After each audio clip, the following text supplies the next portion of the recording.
हरे कृष्णा।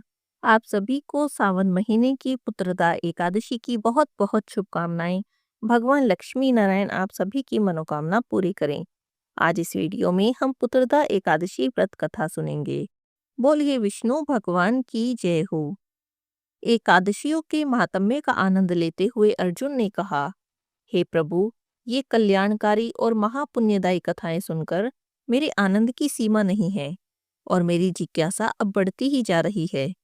हे मधुसूदन, अब आप मुझे श्रावण माह के शुक्ल पक्ष की एकादशी की कथा सुनाएं। इस एकादशी का क्या नाम है?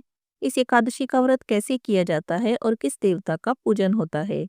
इस व्रत को करने से किस फल की प्राप्ति होती है? भगवान कृष्ण ने कहा, हे अर्जुन, श्रावण माह के शुक्ल पक्ष की एकादशी की कथा के तो सुनने मात्र से अनंत यज्ञ के फल की प्राप्ति होती है। इस एकादशी को पुत्रदा एकादशी कहा जाता है। हे अर्जुन, द्वापर युग के आरंभ में महिष्मति नाम की एक नगरी थी। उस नगरी में महाजित नाम का एक राजा था। वह राजा पुत्रहीन था, इसीलिए सदा दुखी रहता था।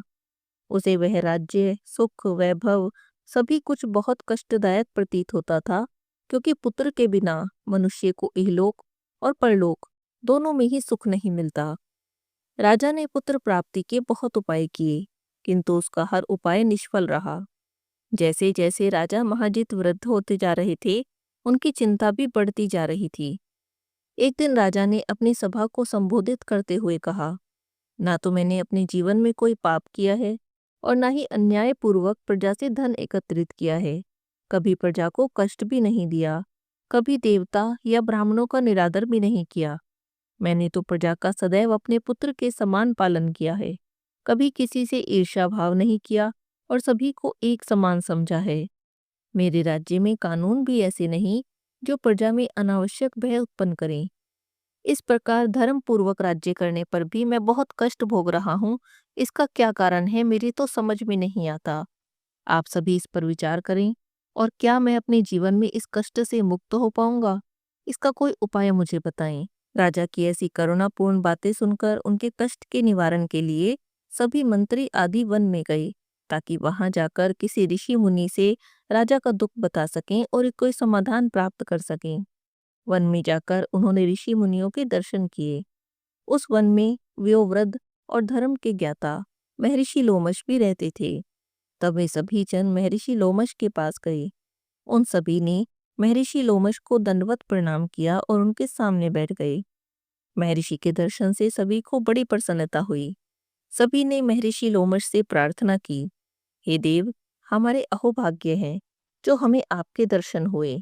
उन सभी की बातें सुनकर लोमश ऋषि ने मंत्री जी को संबोधित करते हुए कहा, हे मंत्रीवर, आप लोगों की विनम्रता और सद्व्यवहार से मैं बहुत प्रसन्न हूँ। आप मुझसे अपने आने का प्रयोजन कहें। मैं आपके कार्य को अपने सामर्थ्य के अनुसार अवश्य ही करूँगा, क्योंकि हमारा शरीर परोपकार के लिए बना है। लोमश ऋषि के वचनों को सुनकर मंत्री ने कहा, हे ऋषिवर, आप हमारी सभी बातों को ज्ञात करने में ब्रह्मा जी के समान समर्थ हैं। आप हमारे संदेह का निवारण करें। महिष्मति नाम की नगरी में हमारे राजा महाजित बड़े ही धर्मात्मा और प्रजावत्सल हैं।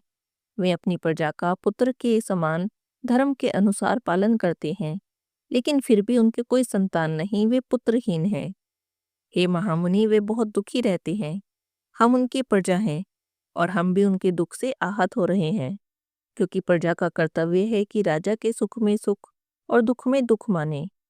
हमें अभी तक उनके पुत्रहीन होने का कारण ज्ञात नहीं हुआ, इसीलिए हम आपके पास आए हैं। अब आपके दर्शन हो गए तो हमें पूरा विश्वास है कि हमारा कार्य सिद्ध हो जाएगा, क्योंकि महान पुरुषों के दर्शन मात्र से प्रत्येक कार्य की सिद्धि हो जाती है। अब आप बताने की कृपा करें कि किस विधान से हमारे राजा पुत्रवान हो सकते हैं।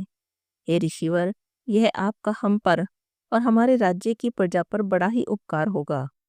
इस प्रार्थना को सुनकर लोमश ऋषि ने नेत्र बंद कर लिए और राजा के पूर्व जन्मों पर विचार करने लगे।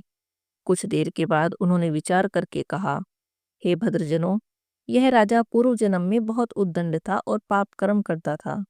उस जन्म में एक ग्राम से दूसरे ग्राम में भ्रमण करता रहता।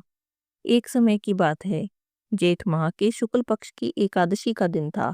2 दिन से भूखा था। मध्याह्न के समय एक जलाशय पर जल पीने गया। उसी स्थान पर उस समय एक गाय भी जल पी रही थी। राजा ने उस गाय को प्यासी ही भगा दिया और खुद जल पीने लगा। हे भद्रजनों, इसीलिए राजा इतने कष्ट भोग रहा है। एकादशी के दिन भूखा रहा, उपवास हो गया। उसका फल हुआ कि इस जन्म में राजा है, और प्यासी गाय को जलाशय से भगा दिया, इसी कारण पुत्रहीन है। यह सुनकर सभी प्रार्थना करने लगी, हे ऋषिवर, शास्त्रों में कहा गया है कि पुण्य से पाप नष्ट हो जाते हैं। आप कृपा करें और कोई ऐसा उपाय बताएं जिससे हमारे राजा के पूर्व जन्म के पाप भी नष्ट हो जाएं और उन्हें पुत्र की प्राप्ति हो। उन सबकी प्रार्थना को सुनकर लोमश ऋषि ने कहा, हे श्रेष्ठ पुरुषों, यदि तुम सभी श्रावण महीने के शुक्ल पक्ष की एकादशी का व्रत करो, रात्रि जागरण करो और उस व्रत का फल राजा के नाम कर दो, तो तुम्हारे राजा के यहाँ पुत्र उत्पन्न होगा। श्रावण माह के शुक्ल पक्ष की एकादशी को पुत्रदा एकादशी कहा जाता है, और इस व्रत के फल से राजा के सभी कष्टों का नाश हो जाएगा। इस उपाय को जानकर मंत्री सहित सभी जनों ने महर्षि को बहुत धन्यवाद दिया, उनका आशीर्वाद लिया और अपने राज्य में आ गए। उसके बाद उन्होंने लोमश ऋषि की आज्ञा के अनुसार सावन महीना आने पर पुत्रदा एकादशी का विधान पूर्वक व्रत किया और द्वादशी तिथि में उस व्रत का फल राजा को दे दिया। इस पुण्य के प्रभाव से रानी ने गर्भ धारण किया और 9 माह के बाद एक अत्यंत तेजस्वी पुत्र को जन्म दिया। हे अर्जुन, इस एकादशी का नाम तभी से पुत्रदा एकादशी पड़ गया।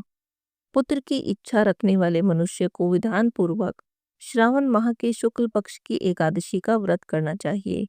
इस व्रत के करने से इहलोक में सुख और परलोक में स्वर्ग की प्राप्ति होती है। बोलिए श्री विष्णु भगवान की जय हो, लक्ष्मी माता की जय हो।